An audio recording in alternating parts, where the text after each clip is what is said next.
नमस्कार विद्यार्थी मित्रांनो, मी Ashwini Narayan Mohite, S Pawar junior college Pune, Marathi विषयाची प्राध्यापिका. आज तुम्हाला इयत्ता 12वी युवक भारती या नवीन अभ्यासक्रमामधील व्याकरणाचा काही भाग शिकवणार आहे. हा फोटो बघून तुम्हाला असं वाटलं असेल की आज तर आपण व्याकरण घेणार आहोत आणि मग हा अलंकारांचा, दागिन्यांचा फोटो कशासाठी. हे अलंकार तुम्हाला तर सगळ्यांना माहिती आहेत की हे अलंकार आपल्याला खूप सुंदर बनवतात, आपल्या सौंदर्यात भर टाकतात. मग आपल्या भाषेसाठी सुद्धा अलंकाराची आवश्यकता आहे.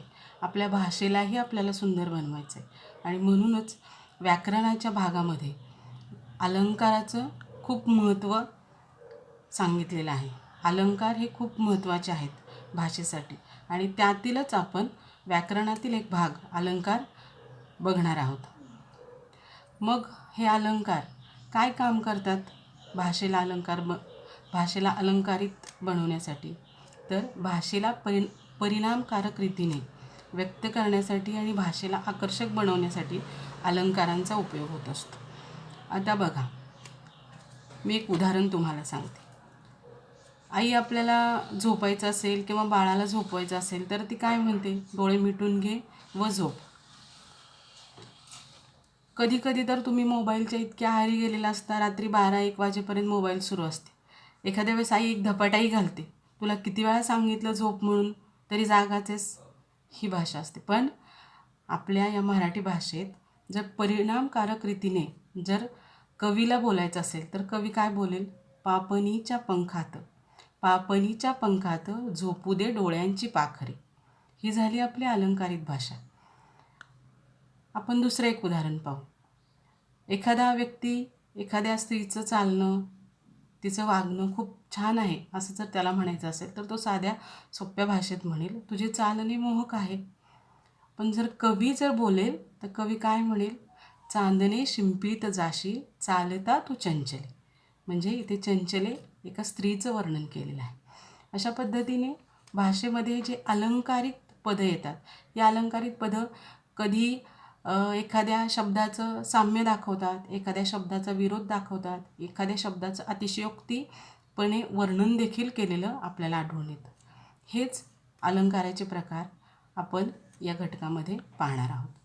आता बघा, माणसाच्या आयुष्यात खूप सुख दुःख येत असतात आणि मग ही सुख दुःख आपण एखाद्या माणसाला जर तो खूप तणावाखाली असेल तर आपण त्याला म्हणतो, अरे हे दुःख थोडंच आहे, तुझ्या आयुष्यात खूप सुख आहेत.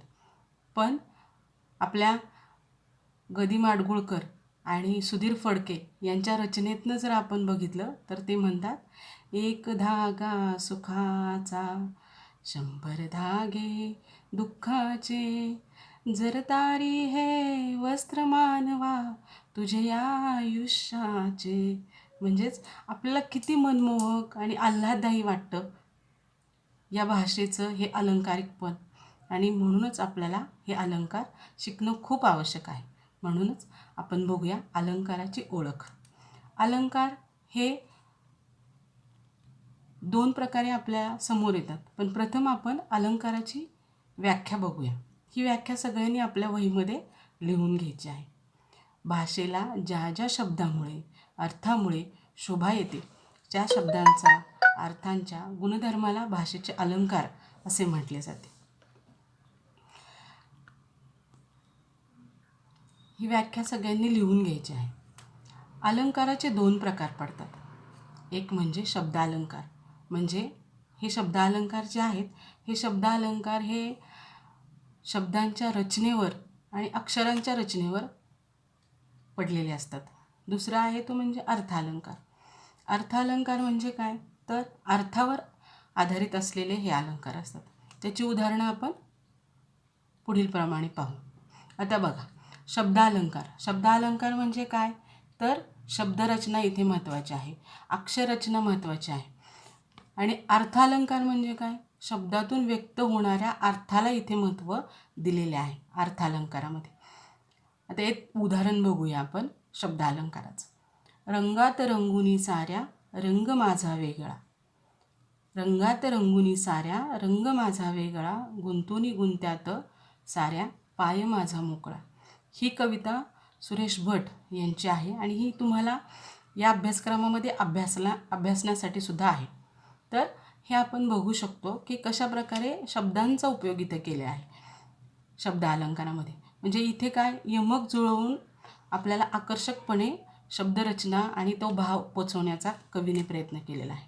तर अर्थालंकारामध्ये काय आहे की अर्थ दिलेला आहे. अमृताहुनी गोड नाम तुझे देवा. अमृताहुनी गोड नाम तुझे देवा म्हणजे इथं आपल्याला अर्थ सांगितलेला आहे की अमृतापेक्षाही गोड नाव आहे देवाचं आणि हे नाव आपल्या मुखी सतत असलं पाहिजे असं सांगायचा प्रयत्न कवी आपल्याला करता येते. म्हणजे शब्दाच्या या अर्थ अलंकारामधून आपल्याला अर्थ जास्त महत्त्वाचा आहे. तर शब्दालंकारामधून आपल्याला शब्दाची रचना आणि अक्षररचना खूप महत्त्वाची इथं ह्या अलंकार प्रकारामधून आपल्याला पाहायला मिळते. तर या अभ्यासक्रमामध्ये आपल्याला अर्थालंकाराचे म्हणजे 12वीच्या अभ्यासक्रमामध्ये तुम्हाला अर्थालंकाराचे प्रकार अभ्यासायचे आहेत. तर अर्थालंकाराचे प्रकार आपण बघूया. पहिला प्रकार आहे तो म्हणजे अपनभूती अलंकार. दुसरा प्रकार जो आहे तो अन्वयार्थ अलंकार. तिसरा प्रकार आहे तो अतिशयोक्ती अलंकार. चौथा प्रकार जो आहे तो म्हणजे अर्थांतरन्यास अलंकार. हे अलंकाराचे 4 प्रकार तुम्हाला 12वीच्या अभ्यासक्रमामध्ये अभ्यासायचे आहेत. पण हे अर्थालंकाराचे प्रकार अभ्यासताना तुम्हाला पहिल्यांदा या अलंकाराचे काही घटक अभ्यासावे लागतील की जेणेकरून आपल्याला हे 4ही अलंकार हे खूप जास्त परिणामकारकपणे समजू शकतील. तर ह्या अलंकाराचे घटक कोणते आहेत तर पहिले आहे ते म्हणजे उपमेय. दुसरं आहे ते म्हणजे उपमान. तिसरं आहे ते म्हणजे साधारण धर्म आणि चौथा आहे ते म्हणजे साम्यवाचक शब्द. तर हे अलंकाराचे घटक तुम्हाला अभ्यासायचे आहेत. पहिलं म्हणजे उपमेय काय शब्द दिले जे वाक्य असतं त्या वाक्यामध्ये ज्याची तुलना दुसऱ्याशी केलेली आहे तो म्हणजे अमृताहुनी गोड नाम तुझे देवा. म्हणजे देवाची तुलना. देव हा काय आहे उपमेय आहे आणि उपमान काय आहे अमृत. म्हणजे ज्याच्याशी तुलना केली आहे अमृताशी देवाची अमृताशी तुलना केलेली आहे.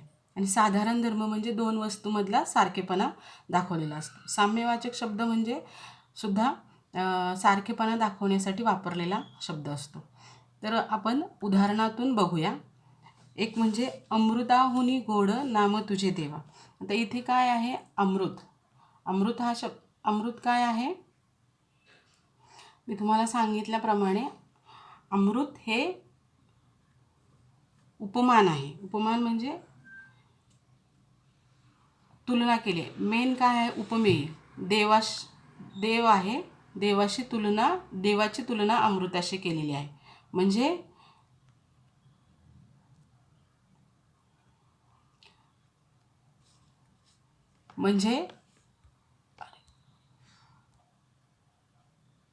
उपमेय म्हणजे ज्याची तुलना करायची आहे तो शब्द. उपमान म्हणजे ज्याच्याशी तुलना करायची आहे तो शब्द. साधारण धर्म म्हणजे सारखेपणा किंवा समान गुण ज्यातून दाखवला जातो तो शब्द. साम्यवाचक शब्द म्हणजे सारखेपणा दाखवण्यासाठी वापरलेला शब्द. तर इथं आपण बघू शकतो की अमृताहुनी गोड नाम तुझे देवा. याच्यामध्ये अमृत हा काय आहे उपमान आहे. अमृत हा उपमान आहे.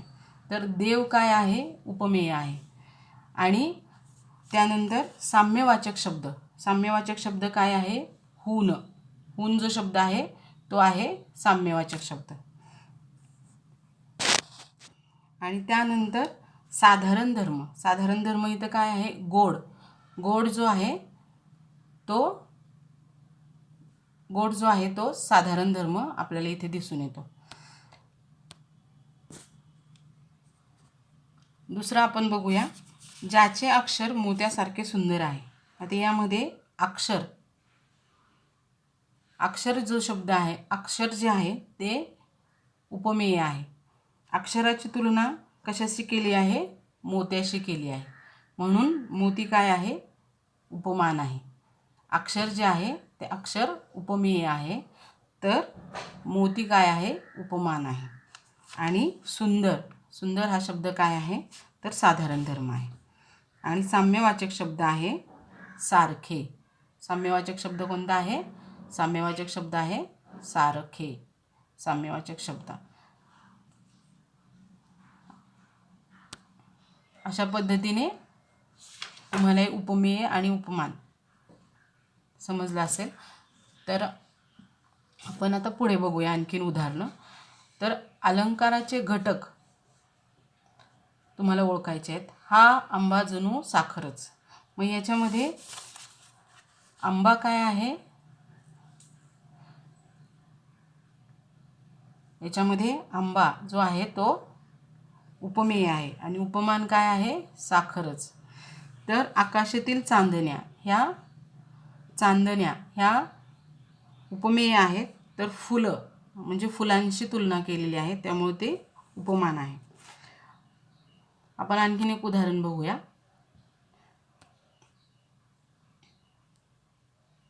मुंबईतील घरे म्हणजे कबुतरांची खुराडी. आता घरे जे आहे, घरे हे उपमेय आहे आणि उपमान हे खुराडे आहे. म्हणजे घरांची तुलना ही खुराड्यांची केलेली इथे दिसून येते. अशा पद्धतीने हे उपमेय आणि उपमान हे समजल्यानंतर आपल्याला अर्थ अलंकाराचे विविध प्रकार अभ्यासता येतात. तर राहिलेले जे 2 आहेत ते तुम्ही लिहून घ्या. तुम्हाला ते स्वाध्याय तुम्ही त्याचा करायचा आहे. तर अशा प्रकारे हे अलंकाराचे घटक आपण अभ्यासलेले आहेत. धन्यवाद.